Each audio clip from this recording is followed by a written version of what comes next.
जहाँ पर नकुल गिरे, नकुल का मृत्यु उसी जगह में हुआ। वहाँ से 4 किलोमीटर ऊपर चक्र तीर्थ है, जो बद्रीनाथ से 14-15 किलोमीटर ऊपर है पहाड़, बर्फ का पहाड़।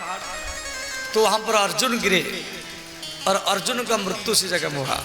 वहाँ से 2 किलोमीटर आगे शतपंथ है, जहाँ पर भीम गिरे और भीम का मृत्यु उसी जगह में हुआ। तो हिमालय की शिखर में धर्मराज युधिष्ठिर पहुँचे, तो इनको लेने के लिए श्री देवराज इंद्र एक पुष्प का विमान लेकर के आया। युधिष्ठिर के पास में एक कुत्ता भी था। तो इंद्र ने कहा, कुत्ता को लेकर के आप स्वर्ग में कैसे आएंगे? युधिष्ठिर महाराज बोले, देखो ये कुत्ता नहीं जाएगा तो हम नहीं जाएंगे। वो कुत्ता स्वयं धर्मदेव थे। बोले श्री धर्मदेव भगवान की जय, युधिष्ठिर महाराज की जय। पांडवों के स्वर्गारोहण के बाद श्री युधिष्ठिर महाराज सशरीर स्वर्ग में गए। इंद्र ने इनका स्वागत करते हुए स्वर्ग में ले गया। परीक्षित महाराज हस्तिनापुर के राजा बने। महाराज परीक्षित दिग्विजय कर रहे थे। उस समय एक बैल और एक गैया दोनों को प्रेम कर रहे थे। तो कलियुग आ चुका था। तो कलियुग ने क्या किया, वो बैल के 3 पैर काट दिया। चौथा पैर काटने के लिए जा रहा था। तो परीक्षित महाराज कलियुग को बोले, तुम मेरे राज्य में रहकर के इस प्रकार गोहत्या कर रहा है। तो परीक्षित महाराज कलियुग को भगाए। कलियुग ने कहा, नहीं नहीं मेरे समय है, मैं जाऊं तो कहाँ जाऊं, मेरे लिए कोई स्थान बताइए, मैं वहीं पर रहूंगा। तो परीक्षित महाराज कलियुग को 4 स्थान दिए। द्वितम पानम स्थिरम सुना यत्र अधर्मम चतुर्विधा। ये 4 जगह में कलियुग रहता है। जुआ खेल, मदिरापान, वेश्यालय और हिंसा। कलियुग ने कहा, ये 4 स्थान मेरे लिए पर्याप्त नहीं है, मुझे और एक स्थान दीजिए। परीक्षित महाराज और एक स्थान दिए, सुवर्ण। सोना में भी कलियुग रहता है। सोना भी 2 प्रकार के होते हैं, नीति और अनिति। जो मेहनत करके, खेती करके, मजदूर करके जो धन आप कमाते हैं, उसी धन में यदि सोना खरीद करके पहनेंगे, उस सोना में भगवान कृष्ण रहते हैं। और जो बेईमानी से, भ्रष्टाचार से जो धन कमाते हैं, और उसी धन में यदि सोना खरीद करके पहनेंगे, और वो सोना आपका मृत्यु का कारण बनेगा। तो ये 5 स्थान कलियुग को मिला। मदिरापान, जुआ खेल, वेश्यालय, हिंसा और अनिति से कमाया गया धन। महाराज परीक्षित कलियुग को 5 स्थान दिए। घर में आए तो इनके खजाने में एक सोने के मुकुट था, और वो मुकुट था जरासंध का। जरासंध का मुकुट भीम बिहार में आकर के राजगिरी में जरासंध को मारे थे। और जरासंध के मुकुट को लेकर के भीम युधिष्ठिर महाराज को दिए थे। महाराज युधिष्ठिर तो स्वर्ग जा चुके हैं। उनका वंशज परीक्षित महाराज को मुकुट को पहन लिए। इनका दिमाग पलट गया। ये धनुष बाण लेकर के बहुत पशु पक्षियों को मारे और जंगल में शिकार किए। भूख प्यास में पीड़ित होकर के शमीक मुनि के आश्रय में आए। शमीक मुनि उस समय ध्यान में थे। एक सर्प को मार करके शमीक मुनि के गला में लटका दिए और चले गए। इधर शमीक मुनि के पुत्र का नाम है श्रृंगी मुनि। इनके सिर पर 2 सिंह था। श्रृंगी मुनि को जब मालूम पड़ा तो परीक्षित महाराज मेरे पिता के गला में सर्प को लटका के चले गए, तो श्रृंगी मुनि ने अभिशाप दिया, इति लंघित मर्यादम तक्षकः सप्तमे हानि दंक्षयति स्म कुलांगारं च उदित में तापद्रियम। जो मेरे पिता के गला में सर्प को लटकाया है, उसको 7 दिन के भीतर में एक तक्षक नाम का नाग सर्प दंशन करे, इस प्रकार अभिशाप दिया। इधर श्रृंगी मुनि आकर के रोने लगे। समिक मुनि बोले, पुत्र ये आप गलत किया है, आपके ऋषि पुत्र होकर के ये छोटे से गलती में इतना बड़ा दंड दिया। अभी जाकर के परीक्षित महाराज को बताओ, कम से कम उनको जानकार होना चाहिए, इस 7 दिन के भीतर मेरा मृत्यु होगा, कोई ना कोई प्रायश्चित करेंगे। तो श्रृंगी मुनि, इनके सिर पर 2 सिंह था, इसलिए इनका नाम श्रृंगी मुनि है। तो श्रृंगी मुनि जाकर के परीक्षित को सारा बात बताए, कि महाराज 7 दिन भीतर में आपका मृत्यु होगा, जो कुछ करना है आपको जल्दी कीजिए। तो परीक्षित महाराज अपना पुत्र जन्मेजय को हस्तिनापुर के राजा बनाए और गंगा के किनारे में जाके बैठ गए, भोजन पानी छोड़ दिए। सारा भारत में जितना ऋषि मुनि राजा महाराजा सब परीक्षित का दर्शन करने के लिए आया। उस समय परीक्षित महाराज सब ऋषि मुनियों के चरण में प्रणाम करके प्रश्न करते थे, जिस 7 दिन भीतर मेरा मृत्यु होगा। तक्षक नाम का, तक्षक नाग क्या है ना, काल है, मृत्यु है। आप सब परिचित है। 7 दिन क्या है, इतवार, सोमवार, मंगलवार, बुधवार, गुरुवार, शुक्रवार, शनिवार, ये 7 ही दिन में सबको मरना है। और काल से बचने के लिए हमको भागवत की शरण में जाना पड़ेगा। तो श्री सुखदेव जी आ रहे हैं। सुखदेव जी बहुत सुंदर थे, 16 साल के थे, शरीर में कोई कपड़ा नहीं था, श्यामल वर्ण थे, घुंघरारी केस था। भागवत में दिया गया है, तत्रा भगवत भगवान व्यासपुत्रो यदृच्छागामटमान अनपेक्ष अलख्यलिंगो निरावतुष्टो वृतश्च बालेरि अवधूत वेशः। बोले सुखदेव भगवान की जय। तो महाराज परीक्षित सुखदेव जी के चरण में प्रणाम किए। श्री परीक्षित वाच, अतः पृच्छामि संसिदं योगिनां परम गुरुं पुरुषस्य यत् कार्य म्रियमाणस्य सर्वतः।